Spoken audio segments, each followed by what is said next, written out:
বাংলাদেশের পক্ষের শক্তি হয়ে শহীদ প্রেসিডেন্ট জিয়াউর রহমান যে মুক্তিযুদ্ধ ঘোষণা করেছিলেন, তার মধ্য দিয়ে যে বাংলাদেশ গড়ার স্বপ্ন দেখেছেন, আমরা সেই লক্ষ্যে যাচ্ছি, খুব কাছাকাছি আছি জনগণকে সাথে নিয়ে, জনমতকে পাশে নিয়ে এগিয়ে যেতে। ফেব্রুয়ারি মাস আপনারা জানেন ভাষা আন্দোলনের মাস।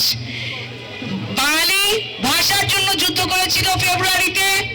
ফেব্রুয়ারি থেকে 71 থেকে বিগত সময়টাতে স্বৈরাচারের বিরুদ্ধে লড়েছে বাংলাদেশ জাতীয়তাবাদী দল, এবং স্বৈরাচারের বিরুদ্ধে লড়ে জুলাইয়ে গণ অভ্যুত্থানের মাধ্যমে আজকে আমরা যে রাষ্ট্র গড়ার পরিকল্পনা চিন্তা করছি, সেইখানে বাংলাদেশের হয়ে লড়েছেন শহীদ প্রেসিডেন্ট জিয়াউর রহমান, আমাদের মরহুমা দেশনেত্রী বেগম খালেদা জিয়া, যিনি আপোষ করেন নাই।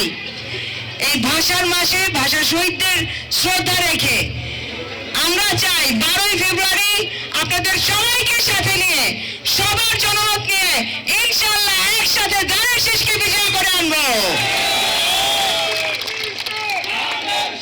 আমরা জানি বাংলাদেশের জনগণের জন্য, বাংলাদেশের জন্য, বাংলাদেশের পক্ষের শক্তি হয়ে বাংলাদেশ জাতীয়তাবাদী দল সবসময় মাঠে ছিল, মানুষের সাথে ছিল, সকলের সাথে ছিল, এবং একটাই লক্ষ্য উদ্দেশ্য, একটা গণতান্ত্রিক রাষ্ট্র ব্যবস্থা গঠন করার। যারা বাংলাদেশকে চায় নাই, যারা বাংলাদেশের মুক্তি চায় নাই, যারা বাংলাদেশের মানুষের পাশে থাকে নাই, আমার মনে হয় না জনগণ তাদের পক্ষে রায় দিবে।